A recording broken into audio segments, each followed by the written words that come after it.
नमस्कार, जय हिंद। मैं हूं आपका दोस्त प्रवीण सर। आप सभी लोगों का स्वागत करता हूं टेक्ट वाली क्लास में। दोस्तों, आज मैं आप लोगों को बताने वाला हूं जीन पियाजे जी से संबंधित जितने भी महत्वपूर्ण शब्दावलियां हैं, और पहली क्लास में और दूसरी क्लास में इनके सिद्धांत के बारे में, और तीसरी क्लास में मैं आपको बताने वाला हूं जितने भी इनसे संबंधित महत्वपूर्ण क्वेश्चन होंगे इसके बारे में बताने वाला हूं। चौथी क्लास एक और आएगी दोस्तों, क्योंकि जीन पियाजे साहब ने नैतिक विकास के सिद्धांत को भी दिया हुआ है, तो इनके नैतिक विकास के सिद्धांत को भी मैं करवा दूंगा। ज़्यादा नहीं, 10-15 मिनट की क्लास होगी, ठीक है। तो उसको आप देख लीजिएगा, ठीक है। एक किसी भी समय आ जाएगी, उसका कोई टाइमिंग नहीं होगा, ठीक है। किसी भी समय आ जाएगी, कल परसों तक आ जाएगी, यानी कि आपके एग्जाम होने से पहले ये सारी वीडियो आप तक पहुंच जाएंगी। यदि आप नए हैं तो जल्दी से चैनल को सब्सक्राइब कर लीजिए, यदि आप पुराने हैं तो दूसरों को भी शेयर कर दीजिएगा। आइए अब प्रारंभ करते हैं बिना किसी और बात की चर्चा करते हुए। जैसा कि बात करते हैं समायोजन के बारे में, तो समायोजन को अंग्रेजी में क्या कहा जाता है? समायोजन को अंग्रेजी में क्या कहा जाता है दोस्तों? एडजस्टमेंट कहा जाता है। क्या कहा जाता है? एडजस्टमेंट कहा जाता है, ठीक है। आइए अब समझते हैं इसके परिभाषा के बारे में। देखिए, कहा जाता है कि पूर्व ज्ञान या योजना में परिवर्तन करके, पूर्व ज्ञान या योजना में परिवर्तन करके वातावरण के साथ, यानी कि एनवायरनमेंट के साथ तालमेल स्थापित करना या तालमेल बनाने को ही क्या कहा जाता है? समायोजन कहा जाता है। तो अगर देखा जाए तो पूर्व ज्ञान का मतलब हो जाता है पहले का ज्ञान, या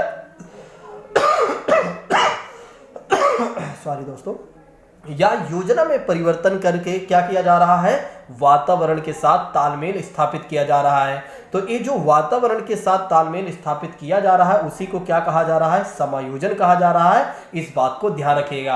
आप याद करिए कि कभी आपसे किसी ने कहा होगा कि क्या आप अपने आप को इस जगह पर, मतलब किसी काम में या किसी भी जगह पर, आप अपने आप को किसी भी जगह पर, किसी ने क्या आपसे कहा है कि आप अपने आप को यहाँ पर समायोजित कर लेंगे या नहीं, एडजस्टमेंट कर लेंगे या नहीं? तो आप कहे होंगे बिल्कुल मैं अपने आप को एडजस्टमेंट यहाँ कर सकता हूँ इस जगह पर या इस काम में। क्यों आपने कहा था? क्योंकि आपको पता था कि आप पहले ऐसे काम कोई ना कोई किए होंगे, या आपके पास कोई ना कोई पूर्व ज्ञान हुआ होगा, पूर्व ज्ञान पहले से रहा होगा दोस्तों। या आप अपने योजना में परिवर्तन कर सकते हैं क्योंकि आप जानते हैं, ठीक है, कि मैं अपने आप को कहीं पर भी ढाल सकता हूं, ठीक है। तो इसी को क्या कहा जा रहा है दोस्तों? समायोजन कहा जा रहा है, क्योंकि पूर्व ज्ञान या योजना में परिवर्तन करके वातावरण के साथ क्या किया जा रहा है? तालमेल स्थापित किया जा रहा है। और ये जो वातावरण के साथ यानी एनवायरनमेंट के साथ जो तालमेल स्थापित किया जा रहा है उसी को क्या कहा जा रहा है? समायोजन कहा जा रहा है। इस बात को ध्यान रखिएगा। उदाहरण के रूप में अगर देखा जाए तो बच्चा अपने चूसने के तरीकों को संशोधित करके एक नए खिलौने को चूसने को शामिल करता है, तो इसी को क्या कहा जा रहा है? समायोजन कहा जा रहा है। जैसे कि आप देखते हैं जब बच्चे का जन्म होता है तो बच्चा धीरे धीरे जब बड़ा होता है तो अपने फिंगर वगैरह क्या करता है? चूसता है, ठीक है। अपने फिंगर वगैरह अपने मुंह में लेता है तो चूसता है, और मान लेते हैं कि उसे अभी तक वो फिंगर चूस रहा था, अब उसे एक नया खिलौना मिल गया तो उसने क्या किया? खिलौने को चूसने लगा। तो यही क्या किया उसने कि पहले फिंगर को चूस रहा था उसमें संशोधित कर लिया, ठीक है, यानी कि अपने आप को एडजस्टमेंट कर लिया। किसमें? खिलौने में अपने आप को एडजस्टमेंट कर लिया। नया खिलौना मिला और उसको चूसने लगा, बस काम वही करने लगा। समझिए, चूसता पहले भी था लेकिन यहाँ पर अब क्या हो गया? खिलौना हो गया।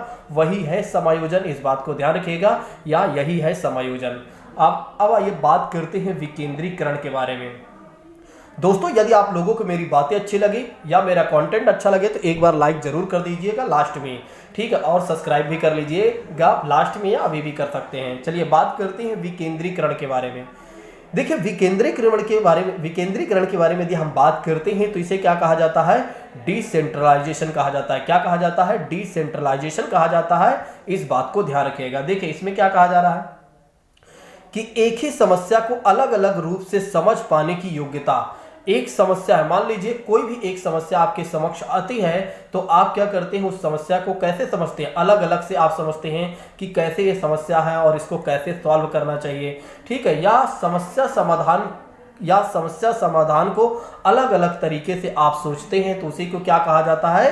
विकेंद्रीकरण कहा जाता है। जैसे कि बात करते हैं, मान लेते हैं आपके समक्ष कोई समस्या आ गई है, तो उस समस्या को समाधान करने के लिए आप क्या करेंगे, अलग अलग तरीके से सोचेंगे। जितना ज़्यादा आप अलग अलग तरीके से सोचते जाएंगे उतना ज़्यादा वो विकेंद्रीकृत होता जाएगा, यानी कि वो विकेंद्रीकरण ही कहलाएगा।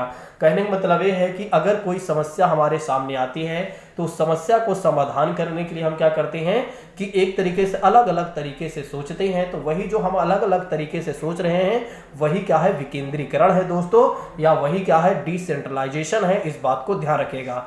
अब इसको एक एग्जाम्पल के रूप से देखिएगा। जैसा कि आप देख सकते हैं कि बच्चे को कोई खिलौना दिया जाता है तो वह सोचता है कि यह खिलौना कैसे बना होगा और उसका उपयोग कैसे होता होगा। कई प्रश्नों के उत्तर प्राप्त करने का वह प्रयत्न करता है। तो जो ऐसा बच्चा कर रहा है वही है विकेंद्रीकरण। आप याद करिए या आपने किसी बच्चे को देखा होगा, जब उसे कोई खिलौना मिल जाता है तो उस खिलौने को पार्ट अलग कर देता है। यही जो पार्ट अलग कर देता है वही है विकेंद्रीकरण, क्योंकि वो यह जानने का प्रयास कर रहा है आखिर ये खिलौना कैसे बना हुआ है और कैसे ये चलता है या कैसे इसका उपयोग होता है। दोस्तों यही है विकेंद्रीकरण, यही है डिसेंट्रलाइजेशन। इस बात को ध्यान रखिएगा। तो अगर आपसे कोई कहता है भैया विकेंद्रीकरण क्या होता है, तो आप बता दीजिएगा कि अगर कोई समस्या आपको मिलती है तो उस समस्या को समाधान करने के लिए जितना ज़्यादा आप अलग अलग तरीकों से सोचते हैं वही है विकेंद्रीकरण। या आप इस एग्जाम्पल के माध्यम से आप उसे बता सकते हैं कि जैसे एक बच्चे को हम एक खिलौना देते हैं और बच्चा उस खिलौने को लेता है तो वो ये सोचता है कि खिलौना कैसे बना हुआ है और कैसे यह काम करता है, और इस तरह के तमाम तरह के प्रश्नों के उत्तर वो जानने का जो प्रयास कर रहा है वही है विकेंद्रीकरण दोस्तों। ठीक है, तो आप उसे बता दीजिएगा, जो भी आपके से जैसा पूछता है आप उसे समझा दीजिएगा। अब अगर आपके एग्जाम में भी पूछा गया तो बिल्कुल आप गलत नहीं करेंगे। नेक्स्ट बात करते हैं अनुकूलन के बारे में। आइए समझते हैं कि अनुकूलन क्या है, यानी कि अनुकूलन को अंग्रेजी में क्या कहा जाता है दोस्तों, कस्टमाइजेशन कहा जाता है। इस बात को ध्यान रखिएगा। तो अनुकूलन को क्या कहा जाता है, कस्टमाइजेशन कहा जाता है। इस बात को ध्यान रखिएगा। आप समझते हैं इसके बारे में। देखिए, इसका अर्थ होता है कि समाज के वातावरण को देखते हुए उसमें खुद को ढालने के लिए अपने व्यवहार में जो परिवर्तन लाया जाता है उसी को क्या कहा जाता है, अनुकूलन कहा जाता है, या एडॉप्टेशन कहा जाता है, या कस्टमाइजेशन कहा जाता है। इस बात को ध्यान रखिएगा। फिर से एक बार मैं समझाता हूं, फिर बाकी एग्जाम्पल के माध्यम से और अच्छे समझा दूंगा। देखिए, अनुकूलन का अर्थ होता है दोस्तों समाज के वातावरण को देखते हुए उसमें खुद को ढालने के लिए अपने व्यवहार में परिवर्तन जो लाया जाता है उसी को क्या कहा जाता है, अनुकूलन कहा जाता है। जिससे क्या होता है कि उस व्यक्ति को समाज में रहने के लिए मदद मिल सके। कहने का मतलब ये है कि किसी समूह को ज्वाइन करने के लिए, किसी समूह को अपनाने के लिए उनके विचारों को अपनाने के लिए अपने विचारों को त्याग करना होता है। देखिए, यहाँ पर कहने का मतलब ये है कि किसी समूह को अपनाने के लिए, उनके विचारों को अपनाने के लिए क्या करना होता है, हमें अपने विचारों का त्याग करना पड़ता है। और जब हम अपने विचारों को त्याग कर दूसरे के विचारों को ग्रहण कर लेते हैं, क्यों ग्रहण कर लेते हैं, क्योंकि हमें उस समाज में रहना है, तो उसी को क्या कहा जाता है, अनुकूलन कहा जाता है। जैसे आप देखिए कि अगर कोई व्यक्ति इंडिया में रह रहा है और उसे भेज दिया जाता है चाइना, तो वो क्या करता है, अपने विचारों का त्याग कर देता है और चाइना के विचारों को ग्रहण कर लेता है और वहीं के हिसाब से वो चलने लगता है। तो इसी को क्या कहा जाता है दोस्तों, अनुकूलन कहा जाता है। या अगर कोई बच्चे का जन्म होता है उत्तर भारत में, उत्तर प्रदेश में, और उसे अगर दक्षिण भारत में भेज दिया जाता है, जब वो थोड़ा से बड़ा हो जाता है, थोड़ा सब कुछ जानने लगता है, तो वो फिर जब अगर दक्षिण भारत में तमिलनाडु में आ जाता है तो तमिलनाडु के अनुसार अपने आप को जो ढाल लेता है, अपने विचारों को छोड़ देता है, जो रहता है भैया पहले उत्तर प्रदेश वाले सीन, तो उसी को क्या कहा जाता है, अनुकूलन कहा जाता है। क्योंकि उसने क्या किया, अपने विचारों का त्याग कर दिया। क्योंकि उसे पता है अगर मुझे तमिलनाडु में रहना है तो तमिलनाडु के लोगों के हिसाब से मुझे चलना है, अपने हिसाब से नहीं। मतलब कहने का ये है कि पूरा समाज हमारे हिसाब से नहीं बदलेगा, बल्कि हमें क्या करना होगा, समाज के हिसाब से हमें अपने आप को बदलना पड़ेगा, यानी कि ढालना पड़ेगा। यही है अनुकूलन। इसलिए उदाहरण में आप देखिए कि जैसा देश वैसा भेष। कभी आपसे किसी ने कहा होगा कि भैया क्या आप अपने आप को वहाँ अनुकूलित कर लेंगे, तो बिल्कुल आप कहते हैं कि बिल्कुल आराम से कर लेंगे। हमारे अंदर सबसे अच्छी बात ये है कि जैसा देश होता है वैसा भेष होता हमारा, यानी कि जिस देश में हम जैसा जाते हैं उस देश में वैसा हम भेष बना लेते हैं। जिस देश में जैसी चीज़ें होती हैं उसको हम अपना लेते हैं, और यही है अनुकूलन दोस्तों। ठीक, अब आइए बात कर लेते हैं आत्मसातीकरण के बारे में। अब आइए बात कर लेते हैं आत्मसातीकरण के बारे में। देखिए, आत्मसातीकरण के बारे में बात करते हैं तो इसे अंग्रेजी में क्या कहा जाता है? असिमिलेशन कहा जाता है। क्या कहा जाता है? असिमिलेशन कहा जाता है या एसिमिलेशन कहा जाता है। देखिए, इसमें क्या होता है, इसमें बच्चा अपने पुराने या पूर्व ज्ञान की सहायता से नए ज्ञान का अर्जन करता है। देखिए, इसमें क्या होता है कि बच्चा क्या करता है, अपने पुराने या पूर्व ज्ञान का मतलब हो जाता है पहले के ज्ञान की सहायता से क्या करता है, नए ज्ञान को अर्जित करता है। और ये जो नए ज्ञान को बच्चा अर्जित कर रहा है उसी को क्या कहा जा रहा है? आत्मसातीकरण कहा जा रहा है या एसिमिलेशन कहा जा रहा है। इस बात को ध्यान रखिएगा। जैसे कि बात करते हैं, अगर किसी बच्चे को साइकिल चलाना आता है दोस्तों, तो बाइक चलाने में उसे कोई दिक्कत नहीं होगी, क्योंकि वो बाइक सीखने में मदद उसे मिलेगी, क्योंकि वो जानता है कि साइकिल चलाने में कुछ नहीं है, बस संतुलन बनाना है। और उसी तरह से क्या है, बाइक भी चलाने में कुछ नहीं है, केवल संतुलन बनाना है, चीज़ों को ध्यान देना है। ठीक है, तो इसी को क्या कहा जा रहा है? आत्मसातीकरण कहा जा रहा है। फिर से एक बार, आत्मसातीकरण में क्या हो जाता है कि पूर्व ज्ञान की सहायता से, मतलब पहले जो आपने किया हुआ है और नए ज्ञान के साथ आप क्या कर रहे हैं, मिला दे रहे हैं। ठीक है, तो उसी को क्या कहा जा रहा है? आत्मसातीकरण कहा जा रहा है। ठीक है, तो दोस्तों इस बात को जरूर ध्यान रखिएगा। फिर एक बार एग्जांपल, जैसे अगर आप साइकिल चलाना जानते हैं तो बाइक चलाने में आपको कोई दिक्कत नहीं होगी, क्योंकि आप जानते हैं कि साइकिल में कोई दिक्कत नहीं होती है। साइकिल में भी क्या करना होता है, केवल और केवल एक तरीके संतुलन स्थापित करना होता है या संतुलन बनाना होता है, और उसी तरह से बाइक में भी होता है। ठीक है, चलिए नेक्स्ट बात करते हैं साम्य धारणा। साम्य धारणा के बारे में बात करते हैं तो इसे क्या कहा जाता है? कंसेप्शन कहा जाता है। अंग्रेजी में क्या कहा जाता है दोस्तों? कंसेप्शन कहा जाता है। यह एक प्रक्रिया है। साम्य धारण जो है, साम्य धारण एक ऐसी प्रक्रिया है जिसके द्वारा क्या होता है, बालक आत्मसातीकरण या आत्मसातकरण तथा समायोजन की प्रक्रियाओं के बीच क्या करता है, संतुलन कायम करता है। उसी को क्या कहा जाता है? कंसेप्शन कहा जाता है या साम्य धारणा कहा जाता है या साम्य धारण कहा जाता है। साम्य धारण एक प्रक्रिया है और जिसमें क्या होता है, बालक क्या करता है, आत्मसातकरण और समायोजन की प्रक्रिया के बीच क्या करता है, संतुलन कायम करता है। उसी को क्या कहा जाता है दोस्तों? कंसेप्शन कहा जाता है, यानी कि एक तरीके से साम्य धारण कहा जाता है। ठीक है, इस बात को ध्यान रखिएगा। अब आइए बात करते हैं स्कीमा के बारे में।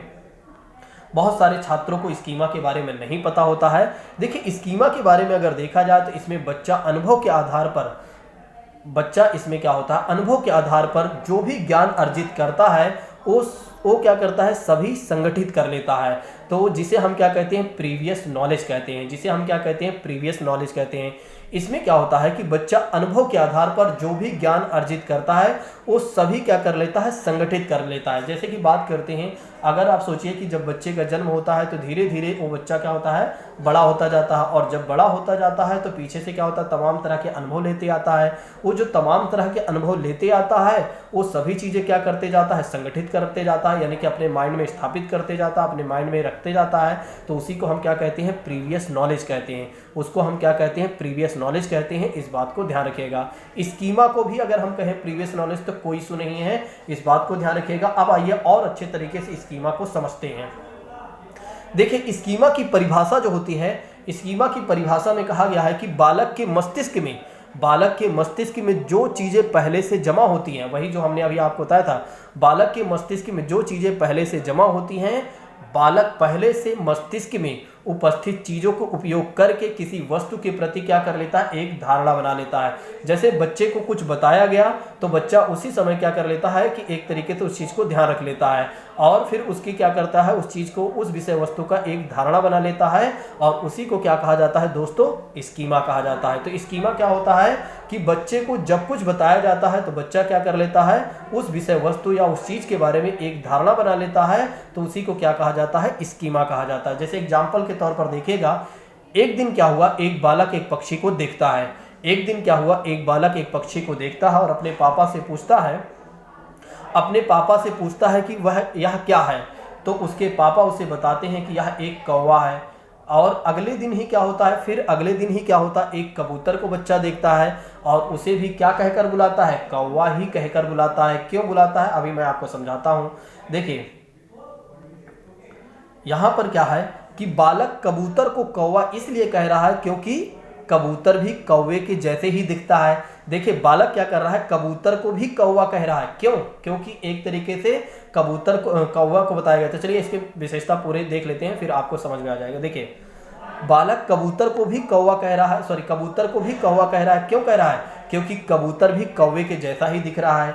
बालक के मस्तिष्क में यह बातें बैठ जाती हैं कि जिसके पास 2 पैर हैं, पंख है और उड़ सकता है, वो सारी चीज़ें क्या है, एक तरीके से कौवा होती हैं। तो आपने देखा कि बच्चे के पापा ने क्या बताया था कि कौवे के बारे में बताया था। तो बच्चे ने क्या कर लिया, एक धारणा बना लिया, और धारणा ये बना लिया कि एक तरीके से जिसके पास भी 2 पैर होंगे और पंख होंगे और वो उड़ सकेगा, तो उसे हम क्या कहेंगे, कौवा कहेंगे। और इसीलिए बच्चे ने क्या कहा, कबूतर को भी बच्चे ने क्या कहा दोस्तों, कौवा कहा। कबूतर को भी बच्चे ने क्या कहा, कौवा कहा। तो ध्यान रखिएगा, स्कीमा में कुछ नहीं याद रखना है, बस केवल और केवल एक बात याद रखना है, बच्चे को जो कुछ भी बता दिया जाता है उसकी वो धारणा बना लेता है और आगे चलकर उसका यूज करता है, वही है स्कीमा है दोस्तों। ठीक है, तो धारणा बना लेने को ही एक तरीके से कह सकते हैं, स्कीमा आप कह सकते हैं। ठीक है, चलिए आइए एक प्रश्न को सॉल्व कर लेते हैं और फिर हम मिलते हैं अगली क्लास में। अगली क्लास में हम देखते हैं, यानी नेक्स्ट वाली क्लास में हम देखते हैं जीन पियाजे के संज्ञानात्मक विकास के सिद्धांत के बारे में। देखिए यहाँ पर प्रश्न ये है कि जीन पियाजे के अनुसार विकासात्मक बदलाव की प्रक्रिया निम्न में से किन विशिष्ट संज्ञानात्मक प्रक्रियाओं द्वारा घटित होती है। जीन पियाजे के अनुसार विकासात्मक बदलाव की प्रक्रिया निम्न में से किन विशिष्ट संज्ञानात्मक प्रकारों द्वारा घटित होती है दोस्तों। पहला ऑप्शन कहता है कि अनुभव एवं सामाजिक संक्षेपण संप्रेक्षण। दूसरा ऑप्शन कहता है आत्मसातीकरण एवं समायोजन। तीसरा ऑप्शन कहता है कि परिपक्वता एवं अनुभव। चौथा ऑप्शन कहता है कि सामाजिक संप्रेक्षण एवं परिपक्वता। बड़ा ही अच्छा प्रश्न है, जल्दी से जवाब दीजिए। बड़ा ही अच्छा प्रश्न है, जवाब जल्दी से दीजिए। बिल्कुल इसका प्रश्न जो हो जाएगा बी सही हो जाएगा। आप देखें तो यहाँ पर कोई बातें हमने किया ही नहीं था, इन तीनों की कोई बातें हमने जब किया ही नहीं है तो इसका मतलब सीधा और सीधा आपको लगा देना चाहिए कि अभी आपने ऊपर पढ़ा ही है कि जीन पियाजे साहब के अनुसार क्या है, विकासात्मक बदलाव की प्रक्रिया में क्या होता है, आत्मसातीकरण एवं समायोजन क्या करता है, विशिष्ट संज्ञानात्मक कार्यों द्वारा घटित होती है या होता है। इस बात को ध्यान रखेगा दोस्तों। आइए मिलते हैं अगली क्लास में। यदि आप लोगों को मेरी बातें अच्छी लगी हो या मेरे पढ़ाने का तरीका या कुछ भी आपको अच्छा लगा हो तो एक बार कमेंट करके आप जरूर बताइएगा। यदि आपके कोई सुझाव हैं तो उसको भी आप बताइएगा। Thank you so much. जय हिंद दोस्तों, टेक केयर।